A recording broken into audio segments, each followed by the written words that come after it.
കൃഷ്ണ ഗുരുവായൂരപ്പ ശരണം.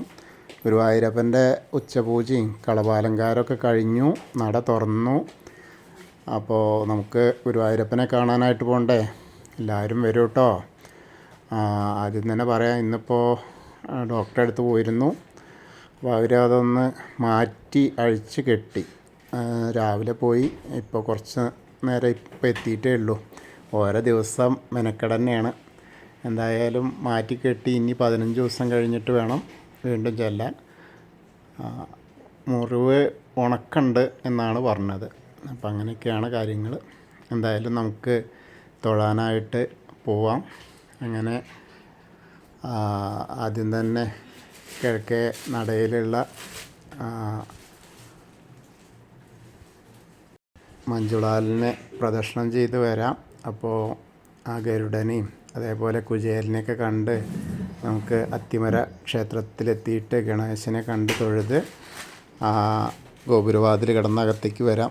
അങ്ങനെ വരുമ്പോൾ കൊടിമരവും വലിയ ബലിക്കല്ലും അതേപോലെ കേശവൻ്റെ 2 കൊമ്പുകളും നടുക്കുള്ള ലക്ഷ്മി ദേവീനെയൊക്കെ കണ്ട് വാതിൽപ്പടി കയറുമ്പോൾ ഇടത്തെ സൈഡിലുള്ള മേൽപ്പത്തൂരിൻ്റെ പീഠവും കെടാവിളക്കും കണ്ട് വലത്തെ സൈഡിലുള്ള ആദ്യത്തെ തൂണും നോക്കി തൊഴുത് നമ്മൾ ഭഗവാന്റെ ശ്രീലകത്തേക്ക് ഇങ്ങനെ നോക്കുകയാണ്. ശ്രീലകത്തേക്ക് നോക്കുമ്പോൾ വളരെ മനോഹരമായ കാഴ്ചകളാണ് ഓരോ ദിവസവും ഇങ്ങനെ വരുന്നത്. അപ്പോൾ ഇന്നും അതേപോലെ തന്നെയാണ്. ഇന്നത്തെ കാഴ്ച എന്താ വെച്ചാൽ ആൾ തുള്ളിച്ചാടാൻ നിൽക്കുന്ന അവസ്ഥയാണ്. അപ്പോൾ ഉണ്ണി നൃത്തം ചെയ്യുകയാണ്. നൃത്തം ചെയ്യുമ്പോൾ ഇടതേ കാലിങ്ങനെ പൊക്കി പിടിച്ചിട്ടുണ്ട്, വലത്തേ കാല് ചവിട്ടിയിട്ടാണ്. അപ്പോൾ 2 കാൽപാദങ്ങളിലും കാൽത്തളകൾ കാണാനുണ്ട്. അതേപോലെ അരമണി കിങ്ങിണിയൊക്കെ ചാർത്തിയിട്ടുണ്ട്. പട്ടുകോണമൊക്കെ കൊടുത്ത് ചെറിയ ഒരു ഉണ്ണി തന്നെയാണ്. എന്നാൽ വലിയ നല്ല ചെറുപ്പമെന്ന് പറയാനില്ല, എന്നാൽ കുറച്ചൊക്കെ വലുപ്പമുണ്ട്. ഇനി അങ്ങനെ നോക്കുമ്പോൾ 2 കയ്യിലും വെഞ്ചാമരവും ഉണ്ട്. ആ വെഞ്ചാമരമൊക്കെ വീശി നിന്നിട്ട് ഇങ്ങനെ നൃത്തം ചെയ്യുകയാണ് ഉണ്ണി കേട്ടോ. 2 കയ്യിലും വെഞ്ചാമരം കൊടുത്തിട്ടുണ്ട്. ആ കൈവളകൾ കാണാണ്ട്, തോൾവളകൾ കാണാണ്ട്, അതേപോലെ കഴുത്തിൽ വളയം പോലത്തെ മാല, ഒരു പതക്കം പോലത്തെ മാല, അതിന് നടുക്കായിട്ട് ഒരു ഗോപീതിലകം, അതേപോലെ നെറ്റിയിലൊരു ഗോപീതിലകം. നല്ല പുഞ്ചിരി, നന്നായിട്ട് ചിരിച്ച് ആസ്വദിച്ചുകൊണ്ട് നൃത്തം ചെയ്യുകയാണ്. ആ 2 കൈ കൊണ്ടും ആ വെഞ്ചാമരം ഇങ്ങനെ വീശി എന്തൊരു രസമാണെന്നറിയാം ഉണ്ണിയെ കാണാൻ. ആ ഒരു കാഴ്ചയാണ്. അങ്ങനെ മുകളിലേക്ക് നോക്കിയാൽ പീലിത്തിരിമുടി കെട്ടിയിട്ടുണ്ട്.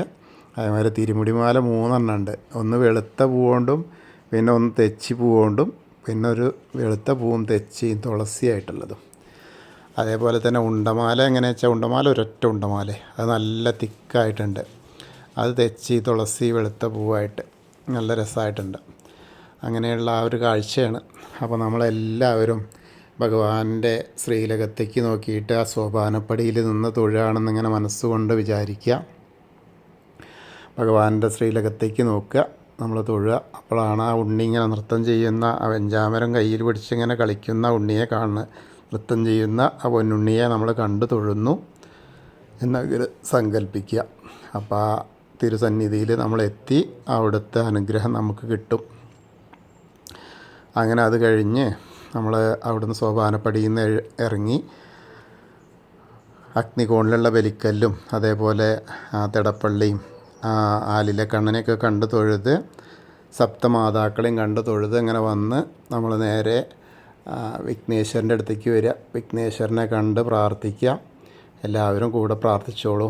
ഏകദന്തം മഹാകായം തപ്തകാഞ്ചന സന്നിഭം ലംബോദരം വിശാലാക്ഷം വന്ദേഹം ഗണനായകം. അത് കഴിഞ്ഞ് സരസ്വതി അറയ്ക്ക് നോക്കുക, സരസ്വതി ദേവീനെ പ്രാർത്ഥിക്കുക.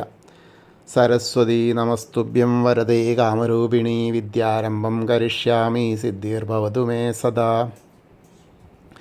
അങ്ങനെ അവിടെ തൊഴുത് നമ്മൾ ആ കോർണറിലെത്തിയ ചെറിയ ഗണേശനെ കണ്ട് തൊഴാം. പിന്നെ മത്സ്യം, കൂർമ്മം, വരാഹം, നരസിംഹം വരെയുള്ള രൂപങ്ങളൊക്കെ കണ്ട് തൊഴുത് മേൽശാന്തി അവിടുന്ന് അർച്ചന പ്രസാദമൊക്കെ വാങ്ങി വാമന രൂപവും ഗജേന്ദ്രമോക്ഷത്തിൻ്റെ രൂപവും അനന്തശായിയായ അനന്തപത്മനാഭനെയും ഗരുഡാരൂഢനായിരിക്കുന്ന മഹാവിഷ്ണുവിനെയൊക്കെ കണ്ട് തൊഴുക. പിന്നെ ശ്രീകോവിലിൻ്റെ പുറകുവശത്ത് വന്ന് സാഷ്ടാംഗം നമസ്കരിക്കുക. നമസ്കാരം കഴിഞ്ഞ് മുകളിലേക്ക് ഇങ്ങനെ നോക്കിയാൽ ആ ഉഗ്രരൂപിയായ നരസിംഹത്തെ കാണാം. അത് കണ്ട് തൊഴുക. പിന്നീട് നമ്മൾ അവിടെ നിന്ന് ഇങ്ങനെ വരുമ്പോൾ ആ അടുത്തുള്ള തൂണുകൾ തന്നെയാണ് കേട്ടോ. ഇന്നലെ സംശയം ചോദിച്ചിരുന്നു. ആ അടുത്തുള്ള, അതായത് അനന്തശായിയായ വിഗ്രഹത്തിൻ്റെ തൊട്ടടുത്തുള്ള തൂണുകളിൽ തന്നെയാണ് ഭാർഗവരാമനും അതേപോലെ ശ്രീരാമചന്ദ്രനും ബലരാമനും ഒക്കെ ഉള്ളത്. ശ്രീകൃഷ്ണനൊക്കെ പടിഞ്ഞാറ്, അതായത് പടിഞ്ഞാറേ ഭാഗത്ത് തന്നെ അങ്ങനെ കാണാം. അവിടേക്ക് വന്ന് തൊഴുത് മുരുകനെയൊക്കെ കണ്ട് തൊഴുത് ഹനുമാൻ സ്വാമിയുടെ അടുത്ത് വരിക, ഹനുമാൻ സ്വാമിയെ പ്രാർത്ഥിക്കുക. എല്ലാവരും കൂടെ പ്രാർത്ഥിച്ചോളൂ. ത്വമസ്മിൻ കാര്യനിര്യാഗേ പ്രമാണം ഹരിസത്തമ ഹനുമാൻ യജ്ഞമാസ്തായ ദുഃഖക്ഷയകരോഭവ മനോജവം മാരുതതുല്യവേഗം ജിതേന്ദ്രിയം ബുദ്ധിമതാം വരിഷ്ഠം വാദാത്മജം വാനരയൂതമുഖ്യം ശ്രീരാമദൂതം ശിരസാ നമാമി. ബുദ്ധിർബലം യശോധൈര്യം നിർഭയത്വം അരോഗത അജാഡ്യം വാക്പടുത്തം ഹനുമസ്മരണാത് ഭവേത്. ഓം നമോ ഭഗവതേ ആഞ്ജനേയായ മഹാബലായ സ്വാഹ. ഹനുമാൻ സ്വാമിയെ കണ്ട് തൊഴുത് അവിടുന്ന് വരുമ്പോൾ രാധാകൃഷ്ണ വിഗ്രഹവും കാളിയമർദ്ദന രൂപവും വെണ്ണക്കണ്ണനെയൊക്കെ കണ്ട് തൊഴാം. പിന്നെ ഓവിൻ്റെ അവിടെ വന്ന് പ്രാർത്ഥിക്കാം. അതിനുശേഷം താമരക്കണ്ണനെ, കൽപ്പവൃക്ഷത്തിൻ്റെ ചുവട്ടിലിരിക്കുന്ന താമരക്കണ്ണനെ കണ്ട് തൊഴുത് നമ്മൾ കിഴക്ക് വശത്തേക്ക് മുകളിലേക്ക് ഇങ്ങനെ നോക്കിയാൽ കൊടിമരം കണ്ട് തൊഴാം. പിന്നെ നൃത്താറയും മണിക്കിണറും ഒക്കെ കണ്ട് തൊഴുത് ഇങ്ങനെ വന്ന് കുറൂരമ്മേനെയും നാരദരെയും മേൽപ്പത്തൂരിനെയും വസുദേവരെയും ആ ഉണ്ണീനെ ഇങ്ങനെ കൊണ്ടുപോകുന്ന വസുദേവരെയൊക്കെ ഇങ്ങനെ കണ്ട് തൊഴുത് വടക്കേ നടയിൽ കൂടെ പുറത്ത് വന്ന് നേരെ പ്രസാദ കൗണ്ടറിൻ്റെ അവിടെ വരിക. ചന്ദനവും തീർത്തൊക്കെ വാങ്ങുക. അതിന് ശേഷം ഇടത്തരികത്ത് കാവിലെ ഭഗവതിയെ കാണാനായിട്ട് പോവുക. ഭഗവതിയുടെ അടുത്തെത്തിയിട്ട് അമ്മയെ കണ്ട് പ്രാർത്ഥിക്കുക. സർവമംഗളമാംഗല്യേ ശിവേ സർവാർത്ഥസാധികേ ശരണ്യേ ത്രയംബകേ ഗൗരി നാരായണി നമസ്തുതേ. അങ്ങനെ അമ്മയെ കണ്ട് തൊഴുത് അവിടുന്ന് ഇങ്ങനെ വരുമ്പോൾ ആ കോർണറിലെത്തി ഒന്ന് തിരിഞ്ഞ് നിൽക്കുക. എന്നിട്ട് വടക്ക് പടിഞ്ഞാറ് ഭാഗത്തേക്ക് നോക്കിയിട്ട് മമ്മിയൂരപ്പനെ മനസ്സിൽ സ്മരിക്കുക. നമശിവായ നമശിവായ നമശിവായ എന്നുള്ള പഞ്ചാക്ഷരി മന്ത്രം ജപിക്കും ചെയ്യുക.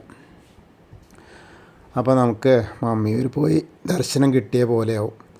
അതിന് ശേഷം നമ്മൾ കൊടിമരത്തിൻ്റെ അവിടെ വന്ന് വീണ്ടും നമുക്ക് ആ ഉണ്ണീനെ കാണാം. ശ്രീലകത്തേക്ക് നോക്കിയാൽ കണ്ട് നമസ്കരിക്കാം. പിന്നീട് നമ്മൾ നേരെ കൂത്തമ്പലത്തിൽ വന്ന് ആ കൂത്തമ്പലത്തിലെ ആ കൂത്തൊക്കെ കണ്ട് അതേപോലെ അവിടെ നമസ്കരിച്ച് അയ്യപ്പസ്വാമിയുടെ അടുത്ത് വരിക. അയ്യപ്പസ്വാമിയെ കണ്ട് പ്രാർത്ഥിച്ച് നമസ്കരിക്കാം. ഭൂതനാഥ സദാനന്ദ സർവഭൂതദയാപര രക്ഷ രക്ഷ മഹാബാഹു ശാസ്തേ സ്തുഭ്യം നമോ നമഃ. അങ്ങനെ പ്രദക്ഷിണം ചെയ്ത് അങ്ങനെ വന്ന് പടിഞ്ഞാറ് നടയിലുള്ള ദീപസ്തംഭത്തിൻ്റെ മുകളിലുള്ള വേണുഗോപാലനെയും അതേപോലെ കൊടിമരത്തിൻ്റെ മുകളിലുള്ള ഗരുഡധ്വജനെയും കണ്ട് തൊഴുത് നമ്മൾ രുദ്രതീർത്ഥ കുളത്തെ പ്രദക്ഷിണം ചെയ്യാനായിട്ട് വരിക.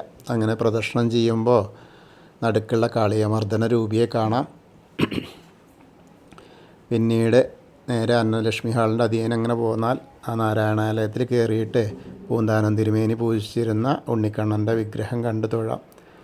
അതും തൊഴുത് അങ്ങനെ വന്ന് ഭഗവതി നടയിലും വലിയ ദീപസ്തംഭത്തിൻ്റെ അവിടെ വന്ന് ഒരിക്കൽ കൂടി ഭഗവാന്റെ ശ്രീലകത്തേക്ക് നോക്കിയിട്ട് ആ പൊന്നുണ്ണിയെ കണ്ട് തൊഴുത് തെക്കേ നടയിലുള്ള ആ കൂവളത്തെ പ്രദക്ഷിണം ചെയ്യുക. അങ്ങനെ പ്രദക്ഷിണം ചെയ്യുമ്പോൾ മഹാദേവനും പാർവതീദേവിനെയും മനസ്സിൽ വിചാരിക്കുക. അപ്പോൾ നമ്മൾ ഇന്നത്തെയും ഗുരുവായൂരപ്പൻ്റെ ഉച്ചപൂജയും കളഭാലങ്കാരമൊക്കെ കണ്ടു തൊഴുതു. എല്ലാവർക്കും ഗുരുവായൂരപ്പൻ്റെ അനുഗ്രഹം ലഭിക്കും. കൃഷ്ണായ വാസുദേവായ ഹരയേ പരമാത്മനെ പ്രണതക്ലേശനാശായ ഗോവിന്ദായ നമോ നമഃ. ഹരേ കൃഷ്ണ. ഗുരുവായൂരപ്പാ ശരണം.